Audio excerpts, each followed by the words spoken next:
Good morning, classmates. Bali, ito yung SBO office. Dito namin kinokonduct yung aming thesis. Halika, pasok tayo sa loob. Bali, yung thesis namin, yan, yung mga treatments namin. Ang syempre, ang unang step sa aming thesis ay yung pagko-collect ng mga materials to be used. Bali, ito yung mga materials namin na ginamit namin. Andyan na yung kalan. Yan yung tangke, LPG. Ito yung stove. Medyo madilim. Yan yung stove. Stove yan. Tapos, ito yung mga materials, iba pang materials na ginamit namin. Tulad ng chopping board, weighing scale, ayun yung weighing scale, pati maraming pang iba, hindi ko na i-enumerate. Kasama rin dyan yung mga bottles. Yan, mga bottles. Ito pa yung ibang bottles. Yun yung mga bottles na autoclave. Pag sinabi na autoclave, ito yung ibig sabihin nun, in-sterilize para ma-prevent yung growth ng bacteria. Tapos, yan, yun yung mga treatments namin. Yan. Tapos, pagkatapos ng preparation of materials, ang second step namin ay yung pagko-collect ng raw materials. Bale, hindi na namin may ipapakita yung pagko-collect ng raw materials kasi tapos na namin nagawa yon. Bale, re-reenact na lang namin. Ang unang step sa paggawa ng wine and ethanol ay yung pagsasaccharified. Ang pagsasaccharified ay ganito. Ganyan. Bali, nandiyan sa may palayok na yan, yung treatment, tapos binoboiled namin siya for about 20 minutes. 20 minutes siya nandyan. Yan, tapatin na natin. Pagkatapos siyang na-boiled, ilalagay namin siya sa papaanuhin muna namin siya, papalamigin. Tapos nun, pagkatapos na lumamig, lalagay namin siya sa palayok, tapos titimplahan namin siya ng 1 cup of sugar, pati 2 tablespoons of activated yeast. Pagkatapos naman siya natimplahan, lalagay na namin siya sa mga bottles. Tapos doon na nag-start yung fermentation. Bali yung fermentation, tumatagal siya for 3 weeks. Yung duration niya is 3 weeks. Bali ito yung mga treatment namin na na-ferment na. Ang una namin treatment ay yung W1, yan, pati yung E1. Yun yung mga banana peelings. Tapos yung susunod namin treatment ay yung W2, pati yung E2. Yun naman yung mga sweet potato o kamote peelings.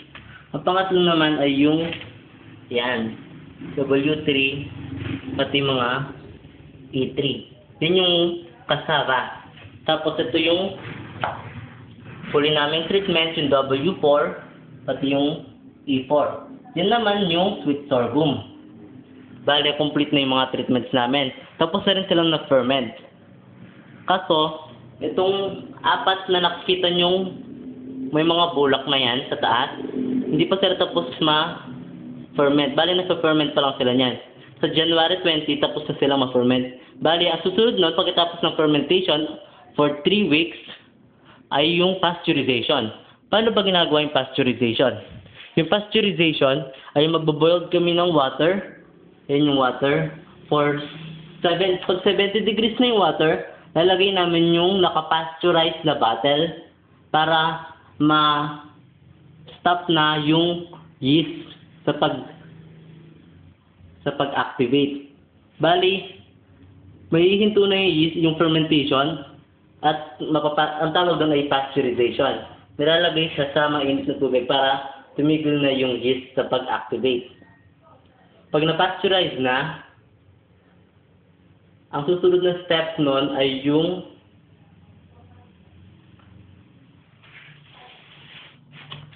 filtration. Yung filtration, kung nakikita nyo yan, yung filtration. Ang una namin filter ay yung mga E3. Yun yung mga kasaba treatments namin. Yan, kung nakita nyo naka-filter sila niyan, ito yung treatment, tapos ito yung bottle na pinag-filteran. Kung nakikita nyo, may takip siya para hindi mag-escape yung ethanol para lalo siyang marami kami makulat ng ethanol. Tapos nakalagay din dyan yung filter paper, yun yung pang filter namin, pati yung cork. So kailangan walang maka-escape dyan, kaya napaka-higpit ng para walang maka-escape na ethanol. Bale yun. Pagkatapos ng ma-filter, yun yung filtration. Pagkatapos namin sila ma-filter, yung mga EW, yan yung mga EW yan. Yung mga E-treatments namin, yan yung mga yan, pati yun. They will undergo naman sa distillation. Yung distillation, dun mag-separate yung ethanol sa wine. Bali, pagkatapos nila ma-filter,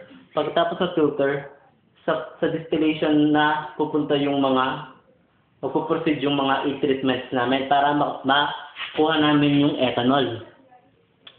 Tapos, pag na-distilled na, nakuha na namin yung ethanol. Bali, magpapadistilled kami sa Nuevesia sa fill rice. Tapos, pagkatapos ng ma-filter ng mga double treatments, yan yung mga double treatments namin. Yan, pati ito. Pagkatapos nilang undergo sa ganitong process, yung tinatawag na filtration, bali, ang kalalabasan nila nun ay wine na. Bali, nakapag-produce na kami ng wine, pati ng ethanol. Bali, sa-summarize ko, ang unang part ay yung saccharification, tapos ay yung fermentation, tapos yung pasteurization, yun yung nag-i-stop ng fermentation. Pagkatapos ng fermentation, yung pasteurization, yan yung pasteurization. Tapos ng pasteurization ay yung filtration. Pagkatapos naman ng filtration, yung mga e-treatments namin ay mag-undergo ng distillation para makuha namin yung ethanol. Bali, ganun yung yung study namin. Nakapag-isolate ng ethanol pati produce ng wine at the same time. So, yun lang. Yun yung thesis namin.